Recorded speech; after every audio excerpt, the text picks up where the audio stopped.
Saudações pessoal, mais um Primeira Mordida.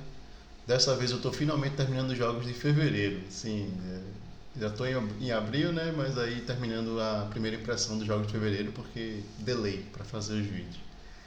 E aí o jogo da vez, né? É esse Obscuro. Obscuro foi feito por um grupo de designers, né? Não é uma pessoa só. Eles são reconhecidos por o nome Le Atelier. Não sei se eu falei certo, é francês, né?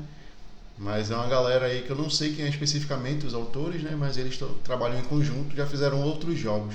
Aquele One Key também é deles, foi lançado já aqui no Brasil, né? E esse Obscuro, e tem mais um outro aí que eu não conheço. E aí qual é a ideia do jogo, né? Basicamente ele é daqueles jogos que pegam Dixit, dão uma mexidinha nele para ver se gera um jogo diferenciado, né? Se consegue criar algo diferente naquela fórmula. E de fato eu acho que eles conseguiram, né? A ideia aqui é Dixit cooperativo com traidor, né? Então, o cooperativo é o Mysterium, aí eles fizeram agora esse com traidor, virou um outro jogo e é bem diferente, assim, tem umas dinâmicas bem diferentes. E aí, como é que o jogo funciona, né? Vai ter alguém que vai ser o mestre, é o cara que vai dar as dicas, ele é o mesmo a partida toda, certo? Não muda. Além disso, vai ter umas cartinhas que você vai distribuir pelos jogadores, os demais, né? E uma delas, né, vai ser pro traidor. Então, sempre vai ter o traidor, então não tem aquela opção que alguns jogos têm de deixar a dúvida se tem traidor ou não, né? E aí o traidor vai ser alguém que vai ter a função de ganhar só, né? Ele vai ter que disputar com o resto da mesa de uma maneira um pouco secreta para o pessoal não perceber que é ele, para ele conseguir influenciar os outros, né, e tal. Aí tem umas ideias assim de meio que de blefe e tal, tem uma dedução do pessoal da mesa para ver quem se reconhece quem é o cara, para depois votar nele para ele sair, né? Então tem essa camada mais no jogo, né? E no jogo vai ser várias rodadas. Os jogadores bonzinhos, né, tem que cumprir aí uma certa quantidade de vitórias, né? Então, sei lá, não sei quantas são de cor, deve ser tipo 7, por aí. E aí quando você não ganha naquela rodada, você repete aquela rodada. Então você não sai do lugar, é como se você não passasse da fase, né? Então a missão do traidor é justamente que isso aconteça, porque isso vai atrasar muito o time. Só que o time só atrasa se ninguém acertar a resposta. Então é possível, suponho uma mesa de 5 jogadores, né? 5 pessoas além do traidor e do mestre, né? Então 5 pessoas têm chance de dar um chute e acertar, né? Então é bem difícil a equipe não conseguir passar. Só que quanto mais a equipe diversifica o voto, mais pontos de vida, tem um nomezinho lá, mas mais pontos de vida eles perdem. E quando acaba esses pontos de vida, acaba a partida para eles e eles perdem, né? E quem ganha é o traidor.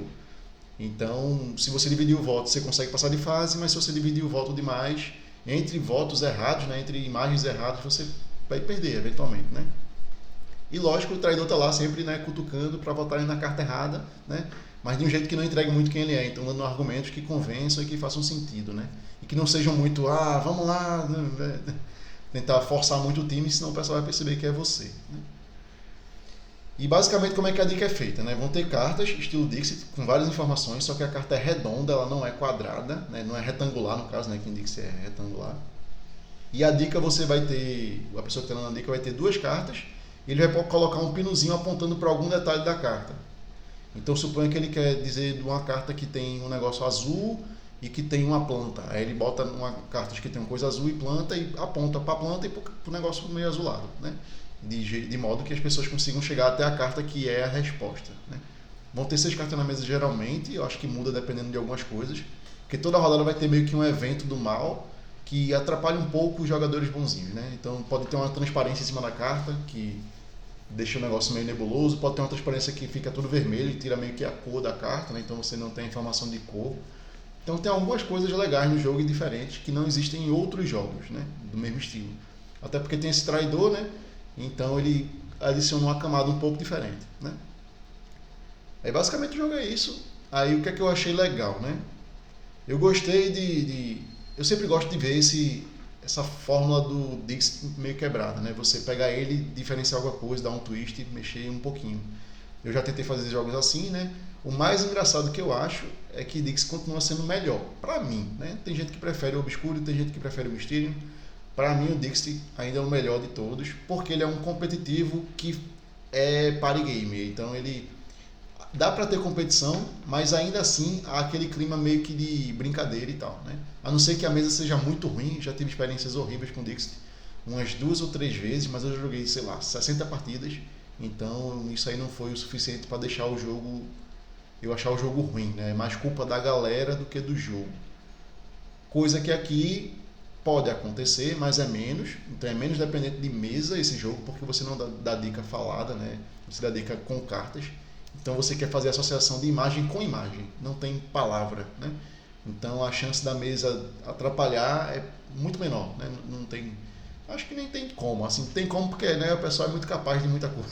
O pessoal chato consegue estragar qualquer jogo, né? Mas diminui a chance. Então isso aí é bom, é uma modificação que é benéfica para o jogo, né?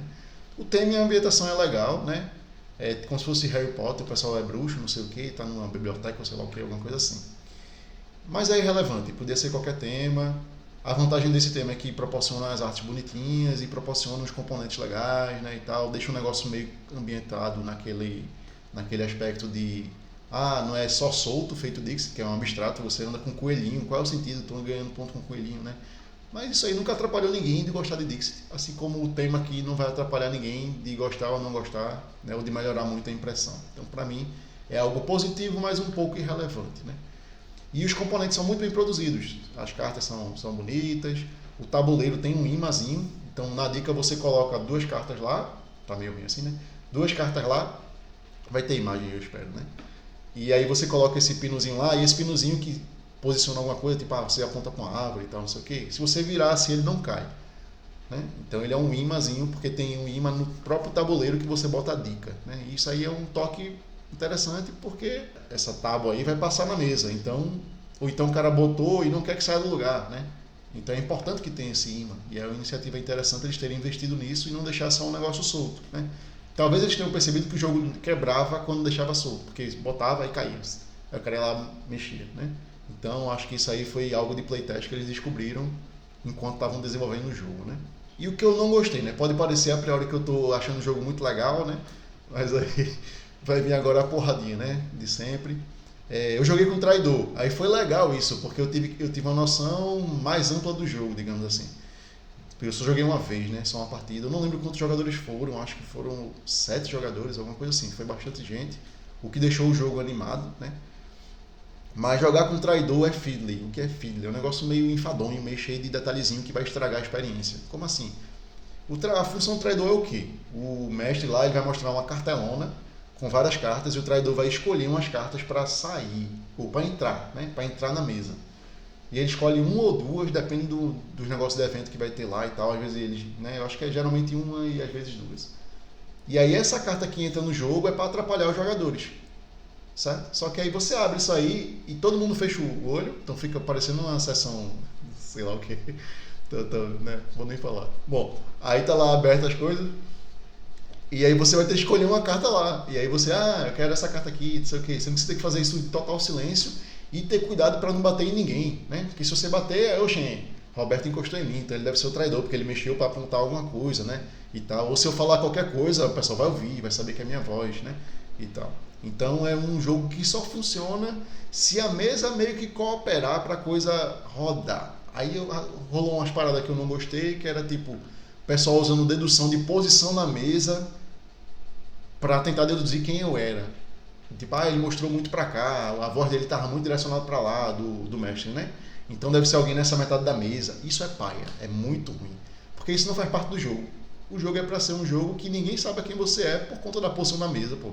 Então isso é ruim pro jogo e vai em detrimento do jogo, e se as pessoas usarem isso, atrapalha o jogo. E vão usar. Por que vão usar? Porque todo mundo tá ouvindo, pô. Então mesmo que ninguém diga, é uma informação que todo mundo tem na cabeça e vai influenciar nisso, na percepção de quem é o traidor, né? Então atrapalha, né?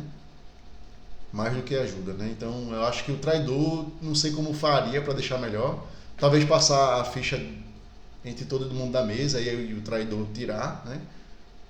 Não sei, mas requer a cooperação na mesa. Eu já vi em locais que o pessoal fica batendo na mesa para fazer barulho e aí ninguém perceber quem é o traidor, porque ele também, né, vai estar inserindo ruído no meio da partida e tal. Então fica aquele silenção e tal, pode dar errado algumas coisas. E se der errado uma vez, meio que cagou a partida. Todo mundo sabe quem é o traidor. O traidor bateu na mesa. Acabou-se, né? Então é um negócio muito suscetível ao erro humano, né? E vai acontecer, né? Na mesa aconteceu os negócios de tipo, quem tava dando a dica falar meio que para um lado assim, o pessoal eliminou metade da mesa, né? E depois teve uma comunicação dele comigo, que aí o pessoal chegou na conclusão que era eu, porque era alguma coisa de correção de regra, né? Então, só pode ser Roberto, porque Roberto sabe a regra, não sei o que. Eu nem sabia a regra. A primeira vez que eu tava jogando, eu inclusive nem tava sabendo a regra, porque eu entrei no meio da explicação. Mas bom, essa é uma das coisas problemáticas. O traidor em si, ele é uma mecânica problemática. É legal, mas é problemático, né? É uma diferença interessante, não é que seja legal. É uma diferença interessante, uma coisa, um frescor, né? Uma inovação, mas que tem seus problemas, né? E além disso, o impacto do traidor é bem baixo. Ele poderia não existir na partida e a partida fluir normalmente. Lógico que é legal quando você é o traidor e coloca uma carta, todo mundo vai nela, ou a maioria das pessoas vai nela, né? É interessante isso acontecer e você se sente realizado, né? Eu enrolei a galera, né? Então legal. Mas isso não acontece com uma certa frequência, vai depender muito das cartas que tem, né? E a dica que você dá é meio que por tabela. Você não vê a resposta que o mestre quer que as pessoas cheguem. Você vê as dicas dele. Então, em cima das dicas dele, você tenta deduzir qual é a resposta e tirar coisas que cheguem naquela, né? Não é um problema gigante. Na verdade, talvez é até melhor você ver a dica para você dar cartas que sirvam para aquela dica especificamente, enrolar a galera. Mas gerou um certo ruído, né? Especialmente quando a escolha não tem coisa boa para você. Não sei se tem uma mecânica de limpar, eu acho que não tem. Ou se tem, a gente não usou, não estou lembrado. Além disso, né, eu acho que o jogo tem poucas cartas. E eu acho que depois de 2 partidas, ou mesmo na mesma partida, você vê praticamente tudo. Então, se você repetir o jogo com uma certa constância, talvez até repita as dicas, né? Não sei se aconteceria. Só que eu achei uma oportunidade perdida gigante eles usarem carta nesse formato. Ou foi de propósito mesmo, né? Porque nesse formato aí você não pode usar cartas de outros jogos, porque isso aí entra na pastazinha que você mostra pro traidor. O formato é redondo, não tem como entrar uma carta quadrada ali. Ou retangular, no caso, que é o formato do Dixit. Que se pudesse, você teria meio que expansões infinitas para o jogo e isso não seria um problema. Mas eu não sei se é de propósito eles fazerem isso. Acho que no Mysterium é do tamanho do Dixit. Não sei por qual razão eles fizeram sem ser. E eu tô com a impressão de que é a mesma editora. Eu acho que é a Libelude. Não tenho certeza, mas eu acho que é. O que não faz sentido eles não aproveitarem disso, porque aí o Obscuro poderia virar uma expansão de Dixit. O que é muito legal, né? Você, vou jogar uma vez usando as cartas do Obscuro para dar uma variada aqui na mesa do Dixit. Bacana, né? Mas aí eu acho que foi uma oportunidade perdida, né? De modo geral, eu não achei o jogo tão interessante. A vitória do traidor, eu perdi durante a partida, mas eu ganhei porque foi por causa de um erro de regra. Então eu teria consumido alguns pontos de vidas a mais na mesa e teria ganhado. Mas eu não me senti nem perdedor nem vencedor. Eu achei meu impacto meio relevante, assim, eu tô aqui meio que só vendo o fluxo, né, a coisa rolar, né, meio esquisito. Porque o impacto do traidor, apesar de existir, se ele vencer, pelo menos eu não me senti vencedor. É uma vitória similar a quando você está jogando Codenames, alguém dá uma dica muito errada e a galera vai no assassino. Você percebe que você ganhou porque o outro time só cagou tudo, né? Não é porque você fez uma jogada boa ou você conseguiu se segurar e não conseguiu entrar no traidor porque né, o outro time foi antes. Tal. Não, você não sente isso não. Você sente que o outro time cagou e você ganhou porque o outro time cagou. Então perde um pouco o mérito da vitória, que é isso que acontece no Obscuro. Você sente, pelo menos eu senti, que mesmo eu ganhando, né, correção de regra e tal, não sei o que, eu ganhei, beleza, mas não senti como se eu tivesse impacto na minha vitória. Foi mais demérito do pessoal do que mérito meu. E isso não é interessante no jogo, eu acredito. Né? E aparentemente é muito mais fácil ganhar com um traidor do que sem ser traidor, porque o jogo é naturalmente difícil, não é complexo, né? É difícil. E aí quando você insere um traidor, ele insere mais dificuldade na proposição do jogo, e aí é que dificulta mesmo, a galera perde. O que eu acho esquisito porque você está dando a felicidade para uma pessoa só, ao invés de ir para a mesa toda, né? Então, geralmente, jogo com traidor é mais difícil o traidor ganhar, né? Coisa que aqui eu não senti que acontece, né? Eu achei que deu a vantagem para quem para quem era o traidor, né? Então, de modo geral, vale a experiência.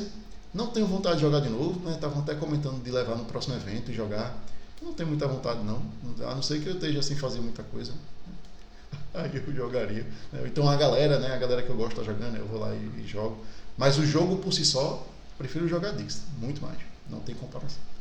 Então é isso, pessoal. Valeu. Foi mais uma primeira mordida.